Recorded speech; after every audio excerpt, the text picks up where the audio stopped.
This is your Kingdom Sewing Minute Clinic.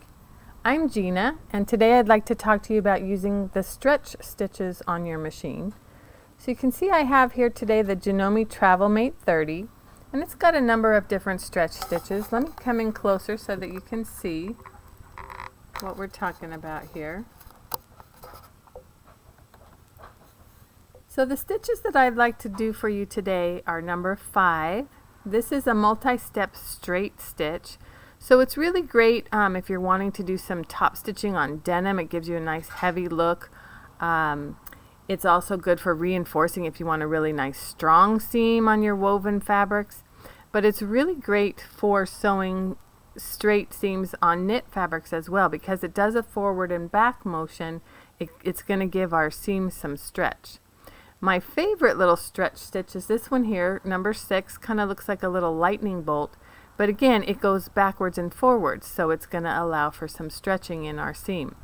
The last stitch I want to show you is this one here, number 10, and this is a really nice straight seam stretch stitch. So this side of the stitch is going to give you the straight seam, and as it jumps over this way, it does a great job of keeping the raw edges of your fabric from rolling in and curling, which tends to happen when you're working with knit fabrics. So let me show you here how we do that. You'll see that I have here my all-purpose foot on the machine. You don't really need to use a special machine. Or, I'm sorry, special foot. So let me show you that first stitch, number 5. That's the triple straight stitch. So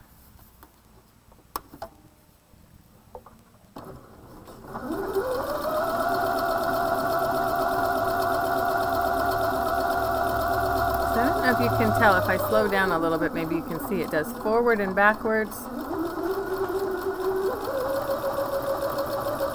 And that forward and back motion is what's going to give this seam some stretch. So there we have, sorry, I didn't have my light on there,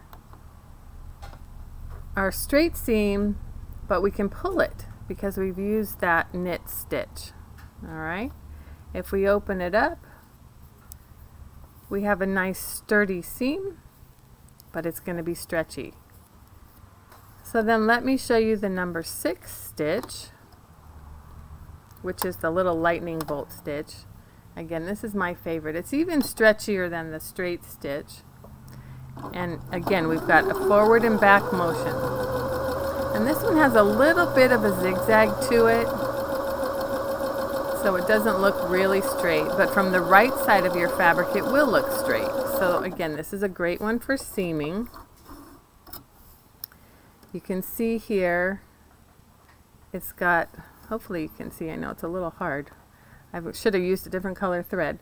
So it's got a little bit of a zigzag, and we've got that nice tight seam, but when I pull on it, you can see it's very stretchy. Because we have that zigzag, we can pull that zigzag out into a straight stitch, and that's kind of what allows us to have the stretch in our seam. And then let me show you the last one. That was our stitch number 10. And this one is really good to use, like I said, if you have fabric that's wanting to curl in at the edges and you have trouble keeping it straight. So this one is going to do a straight stitch on the left side, and then it's going to jump over to a little bit of a zigzag on the right side.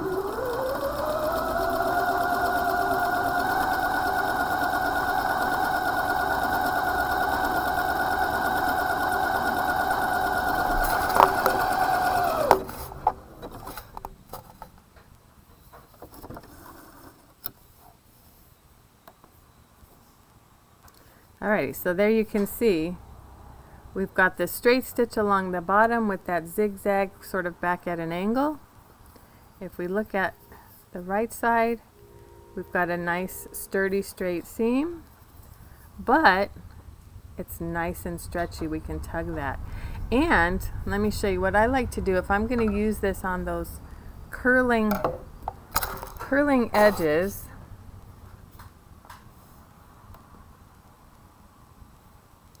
What I like to do with this is trim off the edges of my fabric close to, you want to be sure you don't cut through your stitches, but close to your stitches, and that'll give you a nice flat seam allowance, which then you can press to one side. So that's how you use your knit stitches on your sewing machine. Oh, let me just remember, there's one more thing I wanted to talk to you about, and that is needles. So you'll want to have the correct type of needle for the fabric that you're using. So I have here ballpoint and stretch. Ballpoint needles are what you're going to want to use if you're sewing on a cotton knit or a cotton blend knit. And the stretch needles are going to be better for your lycra and spandex. Now, why would I want to use those? Couldn't I get away with something else? Well, let me show you. I have a sample here. If you're getting skipped stitches, so we can see there's kind of a gap. Let me bring this in a little closer. You can see there's gaps here where the stitches didn't form, and that's because I didn't have the right type of needle. And also here, I'm not sure you can see it. This is my little lightning bolt stitch, but I've got a missed one here. So there's a couple of skip stitches in there as well. And that's because I wasn't using that stretch needle since I'm sewing on this lycra fabric. So now that you know how to do it, go out and give it a try. This has been your Kingdom Sewing Minute Clinic.